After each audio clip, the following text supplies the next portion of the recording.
ఏ శుభకార్యానికైనా శుభారంభం.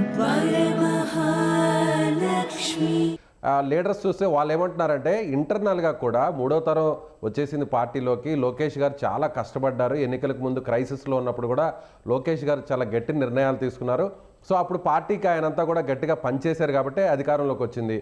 కాబట్టి మేము డిప్యూటీ సీఎంగా ఆయన చేయాలని కోరుకోవడంలో ఉన్న తప్పు ఏంటి అని వారు అడుగుతున్నారు. తప్పలేదు, ఆయన సీఎం చేయమని అడగవచ్చు కూడా, తప్పేం లేదు. నేను దాంట్లో మనకి మిస్టేక్ లేదు. ఆయన సీఎం చేస్తే అయిపోయింది కదా, సీఎం చేస్తే అయిపోయింది కదా. వాళ్ళు అడగటానికి డిమాండ్స్కి ఏం తప్పలేదు. ఎదరవాడు ఏమనుకుంటారో చూసుకోవాలి. అది వాళ్ళు చూసుకోకపోతే ఎవెన్చువల్గా డిఫరెన్సెస్ వచ్చేస్తాయి. ఇప్పుడు ఎవరు కాపాడుకోవాలి, ఎవరు గౌరవం? పవన్ కళ్యాణ్ గారు ఆయన గౌరవం కాపాడుకోవాలి. ఎందుకంటే ఉన్న ఒక్క డిప్యూటీ సీఎంఏ, ఇంకోటి జాయిన్ అవుతే ఆయన వాల్యూ పోయింది కదా. అందువల్ల ఇవన్నీ అందరికి తెలిసిన విషయాలు. అది కొంచెం ఇమ్మెచ్యూరిటీ కూడా ఉంటుంది. మీరు ఆశ్చర్యపోతారు, ఎంత అనుభవం ఉన్న పాలిటీషియన్కి అయినా ఇమ్మెచ్యూరిటీ ఉంటుంది పర్సనాలిటీస్కి వచ్చేటప్పుడు.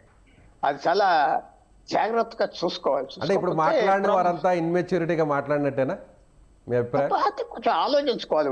వాళ్ళ వ్యూ ఏంటి? ఇదేమన్నా ఇంక సెటిల్ అయిపోయిందా? ఎల్లకాలం ఈ గవర్నమెంట్ ఉంటుందా? అపోజిషన్ లేదా? ప్రజల ఫీలింగ్ ఎలా ఉన్నది? మెల్లిమెల్లిగా మారుతుంది కదా. ఆంధ్రప్రదేశ్లో పబ్లిక్ చాలా ఒక పెక్యూలియర్ పబ్లిక్. వాళ్ళకి లాయల్టీస్ లేవు. మీరు ఎంత చేసినా ఏదో ఆ కులాలు ఎవరి వెనకాల, కుల నాయకుల వెనకాల ఉంటారు. ఆ చిన్న చిన్న కులాలు, పెత్తందారు కులాలు. మిగతా వాళ్ళు ఇటు వెళ్ళిపోతారు, అటు వెళ్ళిపోతారు. ఆ లాయల్టీ చాలా కేర్ఫుల్గా కాపాడుకోవాలి ఏ ప్రభుత్వం అయినా.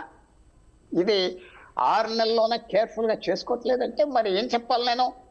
ఒక కంపెనీలోకి వచ్చి అతను ప్రమోట్ చేయండి, ఎండీని తీసేసి అనుకుంటా ఇంకో అతను ప్రమోట్ చేయమంటే 2 ఎండీలు ఉన్నారంటే ఏం చేస్తారు?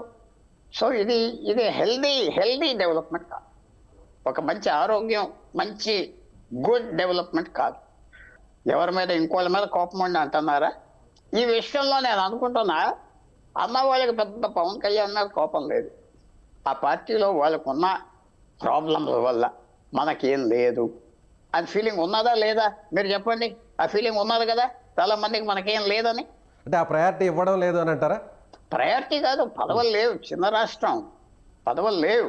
నువ్వు ఎన్ని సృష్టించినా బోగస్ పదవులు. ఆ చైర్మన్షిప్, ఈ చైర్మన్షిప్, అది ఇది ఆర్టీసీని 10 ముక్కలు చేసేసి 10 జిల్లా చైర్మన్లు చేసి ఇంకోటి ఏదో చేసేసి కారు ఇచ్చేసి మీరన్నట్టు పదవులు లేని వారు అసంతృప్తితో ఇలా మాట్లాడుతున్నారు అని అంటున్నారు. కానీ మాట్లాడిన వారు శ్రీనివాసులు రెడ్డి, ఆయన వైఫ్ వచ్చేసి ఆల్రెడీ కడప ఎమ్మెల్యే, ఆయన టీడీపీ జిల్లా అధ్యక్షుడు, పొలిట్ బ్యూరో మెంబరు. అలాగే మాజీ మంత్రిగా ఉన్న సోమిరెడ్డి చంద్రమోహన్ రెడ్డి, ఆయన కూడా ఎమ్మెల్యే, సర్వేపల్లి ఎమ్మెల్యే. అదేవిధంగా పిఠాపురంలో ఉన్నటువంటి వర్మ గారు ఆల్రెడీ టీడీపీ ఇన్ఛార్జ్గా ఉన్నారు, ఆయన మాట్లాడారు. త్రిపులార్ కూడా మాట్లాడారు, ఆయన డిప్యూటీ స్పీకర్, ఎమ్మెల్యే. సో వీళ్ళంతా కూడా పదవుల్లో ఒక స్థాయిలో ఉన్నటువంటి వ్యక్తులే కదా. అభిప్రాయాలు వేరే వేరే ఉంటాయి.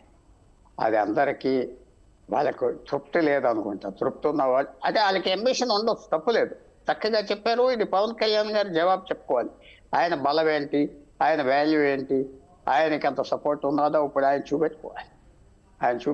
ఆయనకి పరీక్ష అయిపోయింది. ఇది మిగతా వాళ్ళ పరీక్ష కాదు. లోపల ఇంటర్నల్గా ఎవరైనా ఒక మంత్రి అన్నాడా? అనలేదు. మంత్రి అనలేదు. మిగతా వాళ్ళు అంటున్నారంటే నేను అది మంచిది చెడ్డది నేను చెప్పట్లేదు. నేను ఎప్పుడు ఒకటే చెప్తున్నా, పాలిటిక్స్లో సిమెంటు కాంక్రీట్తో కట్టిన గోళ్ళ కాదు, ఎన్ని నిమిషం ఇరిగిపోతాయి. పేక ముక్కలతో కట్టిన ఇల్లు ఇవన్నీ. వాళ్ళు ఎవరో ఉంటారు అనుకుంటాం.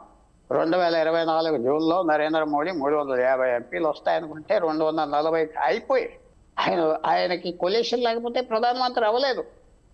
అది ఏమంటారు? నాలాంటి వాళ్ళు ఎప్పుడు ఏమంటాం? ఆర్థిక వ్యవస్థ చూసుకోలేదు అంటున్నావు, ఆర్థిక వ్యవస్థ చూసుకోవాలంటున్నావు, చూసుకోలేదు. ఇవన్నీ ఎలా ఉంటాయంటే మనకు సాలిడ్గా కనపడతాయి. ఒక మంత్రి, ఒక ముఖ్యమంత్రి 40 కార్ల కాన్వాయ్లో వెళ్తే అది సాలిడ్. అదంతా గాలిపోయినా వెళ్ళిపోయినట్టుగా వెళ్ళిపోతాయి. మాజీ మంత్రులు ఎక్కడున్నారు? ఏ రాష్ట్రానికైనా చాలా పెద్దవాళ్ళు పోయినాయి కదా పదవులు. పుల్లారావు గారు రైట్ సార్, థ్యాంక్ యూ.